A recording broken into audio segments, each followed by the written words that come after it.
C'est dans cette ambiance que les journées culturelles édition 2022 ont été ouvertes à l'Université de Lomé ce lundi. La cérémonie du lancement des activités a été présidée par la deuxième vice-présidente de l'Université de Lomé, représentant le président Doji Kokoroko. Après 2 années de suspension pour cause de la pandémie au Covid-19, les activités culturelles universitaires reprennent cette année avec une particularité. Identité culturelle et développement endogène, c'est le thème retenu pour cette édition.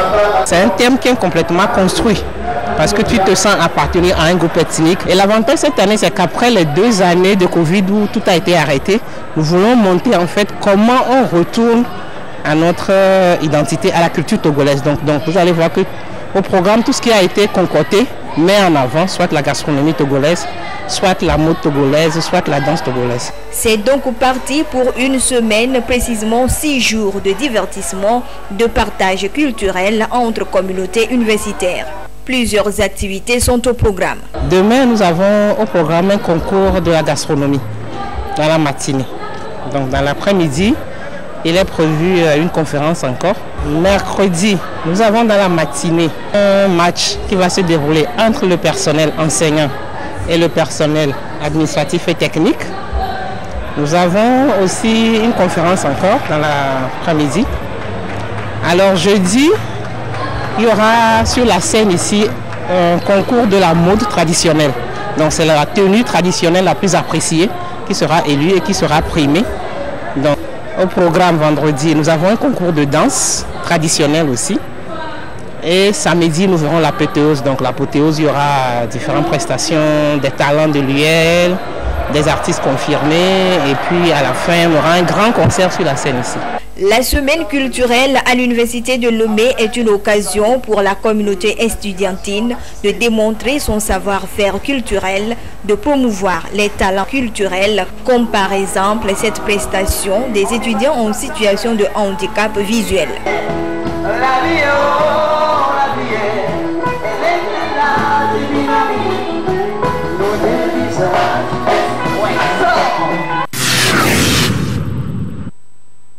Des imams et walimans, un spécial séminaire sur l'importance de l'arbre pour le développement durable.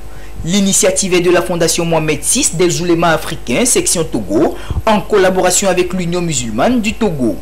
Cette rencontre, qui a permis de réunir au total une 40aine de participants, s'inscrit dans le cadre de la célébration de la Journée nationale de l'arbre le 1er juin prochain. Il s'agit pour les organisateurs de réitérer une fois de plus leur engagement et leur volonté à accompagner les politiques en place au Togo en faveur de l'environnement. Une action qui, au-delà de tout, répond également à l'une des recommandations dans la foi islamique, selon le président de l'Union musulmane du Togo. L'arbre intervient beaucoup dans la vie de l'homme. En utilisant l'arbre pour ses besoins sociaux, économiques, eh bien, nous débattons également l'environnement. Et le prophète Mohammed lui-même a dit pendant la guerre de ne pas toucher aux arbres, de sauvegarder les arbres. Voilà la portée, disons, religieuse que constitue l'arbre. Présent à cette rencontre, le ministre de l'Environnement et des Ressources forestières, Foli Bazi Katari, n'a pas manqué de saluer l'initiative qu'il a jugée assez louable. Il a par ailleurs invité à ce que cela perdure afin d'aider le gouvernement à la réalisation et à l'atteinte de sa feuille de route consacrée à l'environnement et à la couverture forestière. Le chef de l'État, son Excellence Paul Essozimna Gnassingbé, a engagé notre pays dans une ambition, celle de reboiser au moins 1 milliard d'arbres d'ici 2030. Nous sommes venus pour soutenir la Fondation Mohamed VI et particulièrement son président section du Togo pour avoir fait de l'arbre une certaine forme de préoccupation. En organisant une assise pareille, c'est que la Fondation œuvre pour la politique du chef de l'État et du gouvernement. 2 communications sont développées au cours de ce séminaire.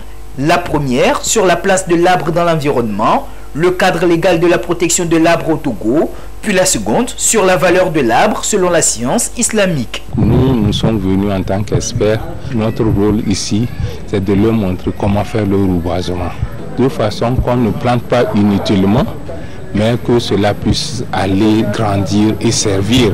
Et quel type d'arbre il faut planter sur quel espace.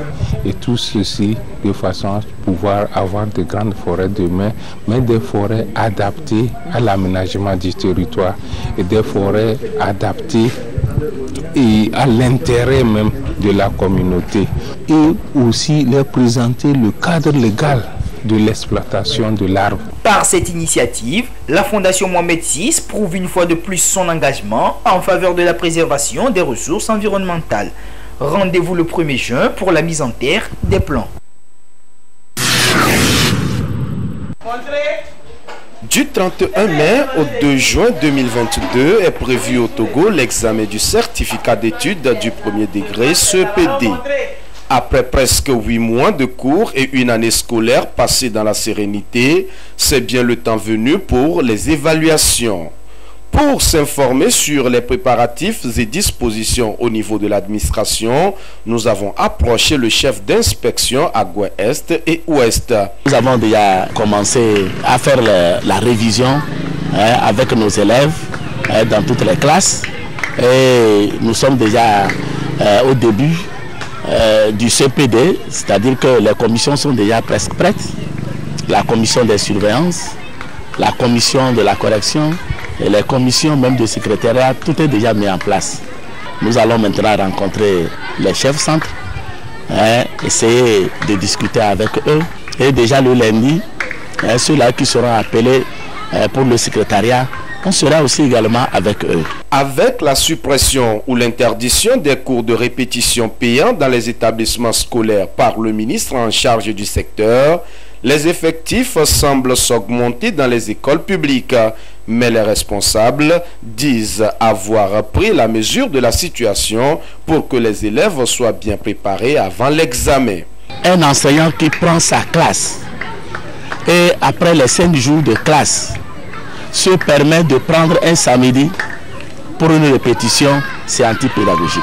Les résultats que nous avons eu au premier trimestre, au deuxième trimestre, nous ont convaincus qu'il n'y aura pas de changement. Plutôt même, il y aura un changement positif.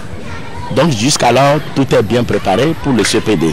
À quelques heures de ce premier examen dans le cursus scolaire au Togo, l'on donne des conseils à tous les acteurs. Au niveau des parents, chaque parent doit savoir qu'il doit être responsable pour la réussite de son enfant. Le parent doit demander à son enfant s'il est prêt pour l'examen. S'il n'est pas prêt, qu'est-ce qui lui manque? Il faudrait quand même qu'il fasse en sorte que l'enfant soit dans le bain de l'examen. Et au niveau des élèves, c'est de se sentir libre comme s'ils étaient dans leur propre école. Avant que tu ne quittes ta maison, rassure-toi si tu as pris ton sous-main. Rassure-toi si tu as pris ta carte d'identité scolaire. Et quand tu arrives à l'école, ne pense pas que l'examen serait difficile pour toi. Dis-toi, oui, cette année, j'aurai mon CEPD. Le certificat d'études du premier degré CEPD est un diplôme qui ouvre les portes au secondaire du premier cycle, le collège. L'examen pour le compte de l'année scolaire 2021-2022 démarre effectivement le 31 mai, c'est-à-dire mardi prochain.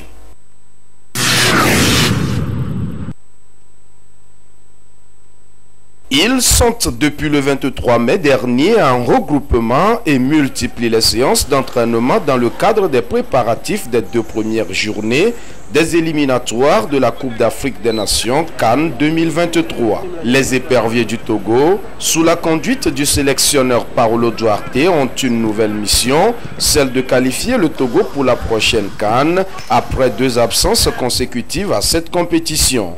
Conscient de la mission, le sélectionneur des éperviers depuis son arrivée s'est mis au travail et aujourd'hui, la presse analyse.